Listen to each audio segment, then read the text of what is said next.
Assalamualaikum warahmatullahi wabarakatuh. Berjumpa lagi dalam acara Cangkir Inspirasi by Kavose. Perkenalkan, saya Jo sebagai host dan hari ini kita kehadiran narasumber yang luar biasa. Siapakah dia? Assalamualaikum Mas Abra Talataf ini. Makasih Mas Jo undangannya. Alhamdulillah kita bisa bertemu. Ya. Kabarnya gimana? Alhamdulillah baik. Alhamdulillah. Mas Abra ini selaku peneliti di Indef. Mas Abra, ini kita pengen bahas hal yang masih hangat juga nih.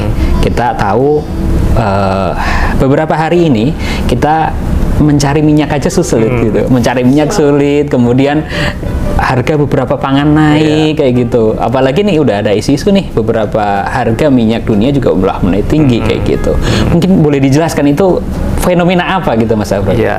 Ya memang masyarakat sekarang kita lihat ya memang cukup cemas ya, was-was, apalagi emak-emak ini kita ngeliat antrian minyak goreng dan beberapa kebutuhan pokok memang sedang mengalami kenaikan yang cukup drastis ya dalam jangka pendek. Pertama memang ini ada faktor di internal ya di dalam negeri ya khususnya berkaitan dengan barang-barang baku untuk kebutuhan minyak goreng misalnya di CPO itu memang terbatas karena sebagiannya karena harga komoditas energi sedang tinggi ya sehingga lebih preferensi ya produsen ataupun eksportir untuk mengirimkan atau menjual di luar negeri diekspor. Jadi memang dari sisi hulunya pun itu yang menyebabkan adanya keterbatasan pasokan.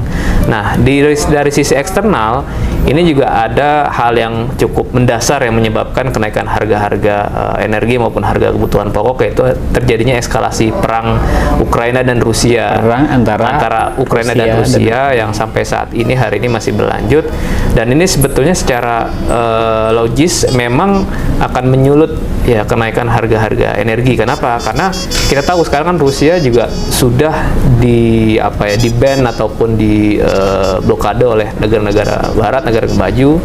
Artinya aktivitas ekonomi Rusia ya dibatasi. Nah, Rusia kan kita tahu sebagai salah satu negara superpower yang memiliki sumber daya alam energi yang cukup besar.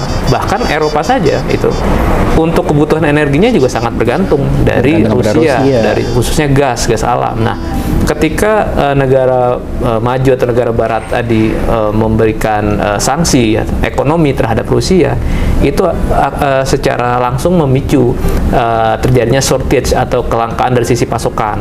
Nah, inilah yang akhirnya menyebabkan terjadinya lonjakan harga-harga energi ya komoditas energi di seluruh dunia, dan Indonesia mau tidak mau juga terdampak. Memang Indonesia memiliki sumber daya alam juga ya baik dari energi maupun komoditas perkebunan yang cukup melimpah, tetapi kan di sini karena terjadi ketidakseimbangan antara demand dan supply menyebabkan akhirnya juga konsumen Indonesia juga terdampak adanya konflik perang antara Ukraina dengan Rusia gitu Mas. Oke, berarti ada dampak internal dan dampak eksternal. Oke. Kalau menurut dari Mas Abra sendiri, saran apa sih untuk pemerintah atau mungkin sebagai warga Indonesia itu seperti apa untuk antisipasi hal itu? Iya.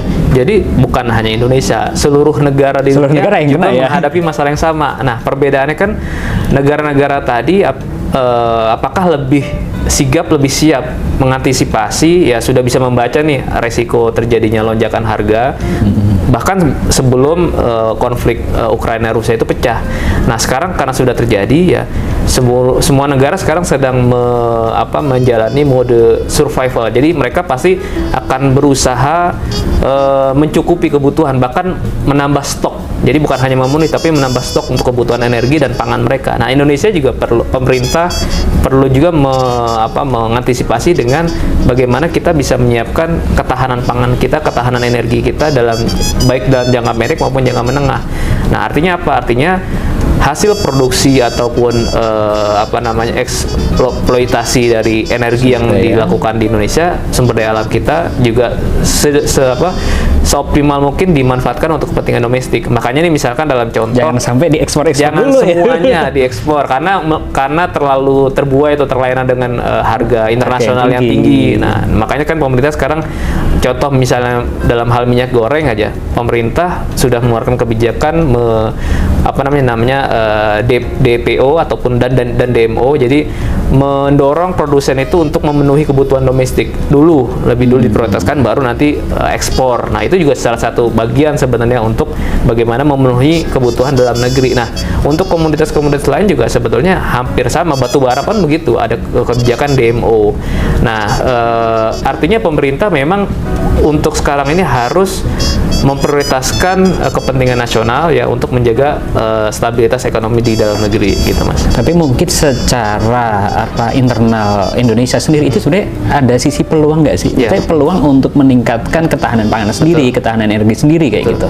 Nah, peluang ini sangat besar menurut saya karena kita memiliki sumber daya yang melimpah tadi, terutama dari sisi pertanian, perkebunan, di mana kebutuhannya bukan hanya di dalam negeri tapi di negara-negara lain. Nah, artinya apa? Artinya memang kita selain tantangannya meningkatkan produktivitas produksi ke dalam negeri, kedua juga adalah bagaimana hasil produksi di dalam negeri ini ya dalam jangka menengah panjang juga harus bisa ditingkatkan nilai tambah. Artinya hilirisasi di sektor-sektor yang kita memiliki daya saing itu harus bisa dipercepat. Nah, itu kedepannya kita bukan lagi bergantung dengan barang-barang yang impor, tapi kita bisa mensuplai juga untuk kebutuhan negara-negara lain sepanjang kebutuhan dalam negeri kita memang sudah mampu dipenuhi. Gitu.